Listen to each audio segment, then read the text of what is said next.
देश के सम्माननीय यशस्वी और जयस्वी प्रधानमंत्री जी आदरणीय नरेंद्र जी मोदी, हमारे उत्तर प्रदेश के सम्माननीय मुख्यमंत्री जी श्रीमान योगी जी,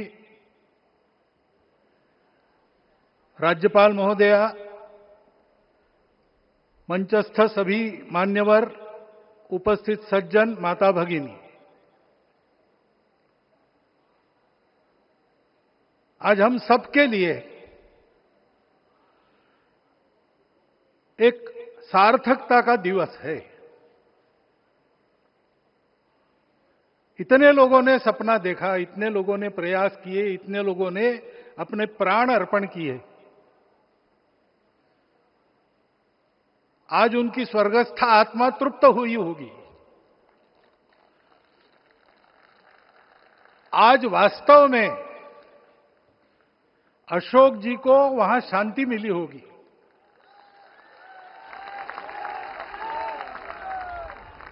महंत रामचंद्र दास जी महाराज, श्रीमान डालमिया जी, कितने संत, कितने गृहस्थ, कितने विद्यार्थी, उन्होंने अपना प्राणार्पण किया, अपना पसीना बहाया। जो पीछे रहे वो भी रोज ये इच्छा मन में व्यक्त करते रहे कि मंदिर बनेगा बनेगा, बन गया। और आज उस मंदिर निर्माण की शास्त्रीय प्रक्रिया पूर्ण हो गई, ध्वजारोहण हो गया। राम राज्य का ध्वज जो कभी अयोध्या में फहराता था और संपूर्ण विश्व में अपने आलोक से सुख शांति प्रदान करता था, वो ध्वज आज फिर से नीचे से ऊपर चढ़ता हुआ और अपने शिखर पर विराजमान होता हुआ हमने अपनी आंखों से देखा है, इसी देह में देखा है। ध्वज प्रतीक होता है। इतना ऊंचा ध्वज चढ़ाना कितना समय लगा आप जानते हैं। मंदिर बनने में भी समय लगा। 500 साल छोड़े तो भी 30 साल तो लगे ही। उस मंदिर के रूप में हमने कुछ तत्वों को ऊपर पहुंचाया है।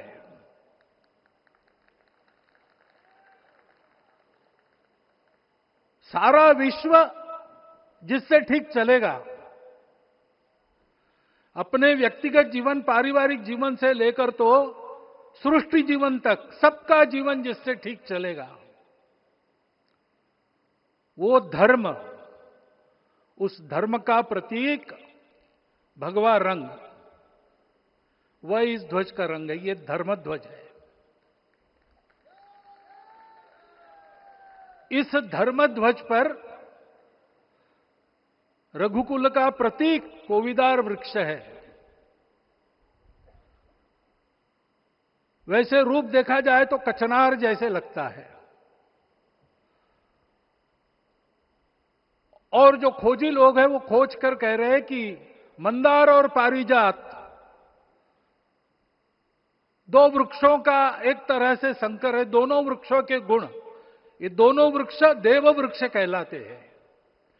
दो देव वृक्षों के गुणों का समुच्चय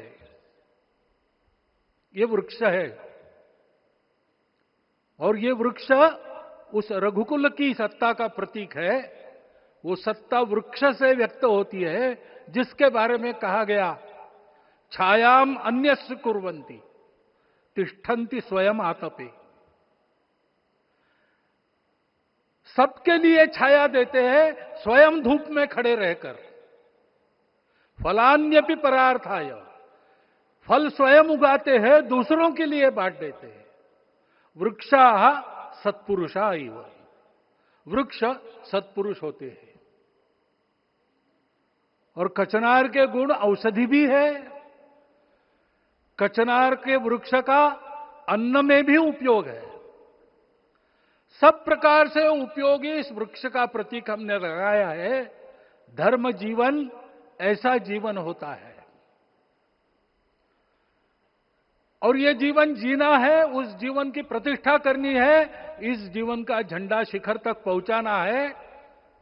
चाहे जितनी प्रतिकूलता हो, चाहे जितनी कठिनाइयां हो, साधनहीनता हो, सारी दुनिया स्वार्थ में बहती होगी, लेकिन हमारा संकल्प है, सूर्य भगवान उस तेज के, उस संकल्प के प्रतीक है।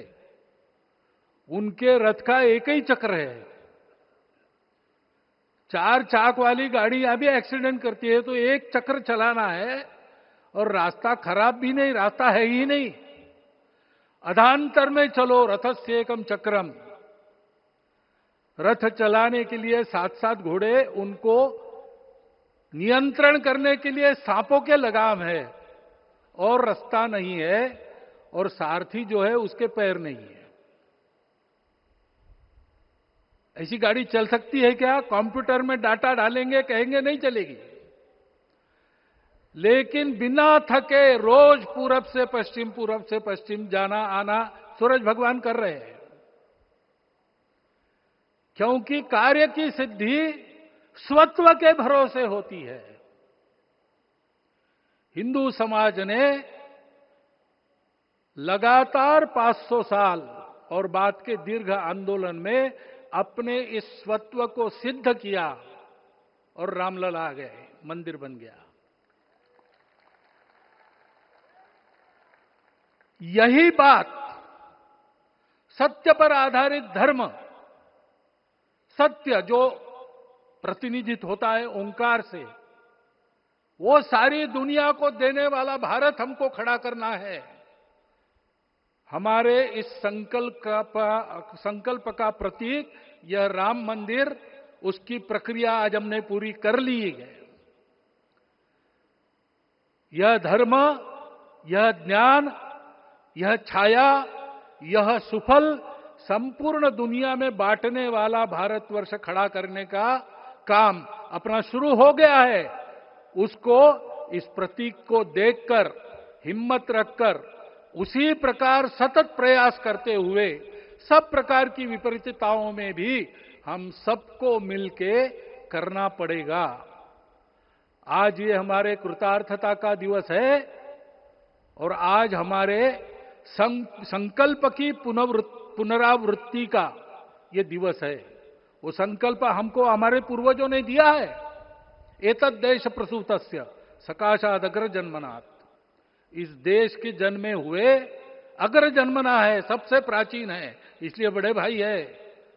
वो ऐसा जीवन जिए कि स्वम स्वम चरित्रम शिक्षेरन पृथिव्याम सर्वमानवा। पृथ्वी के सर्व मानव अपने अपने चरित्र की शिक्षा, जीवन की विद्या भारतवासियों से सीखे। ऐसे भारतवासियों का परम वैभव संपन्न, सर्वशक्ति संपन्न और सबके लिए खुशी बांटने वाला, शांति बांटने वाला, सबको विकास के सुफल देने वाला भारतवर्ष खड़ा करना है। ये विश्व की अपेक्षा है, हमारा कर्तव्य है। मंदिर में श्री रामलला विराजमान है, उनका नाम ले और इस कार्य की गति हम बढ़ाए। इतना एक विषय आपके सामने रखता हूं। जैसा सपना देखा था उन लोगों ने, रामदास स्वामी ने कहा था, स्वप्नी जे देखिले रात्रि ते ते तैसे ची हो तसे। ऐसा सपना उन्होंने देखा था, बिल्कुल वैसा। और मैं कहूं कि उन्होंने जो सपना देखा था उससे भी अधिक भव्य और अधिक सुंदर ये मंदिर बन गया है। हमारे हृदय में वो निश्चय का सृजन करे, तपस का सृजन करे। ये शुभकामना मैं आप सबको देता हूं और मेरे शब्दों को विराम देता हूं।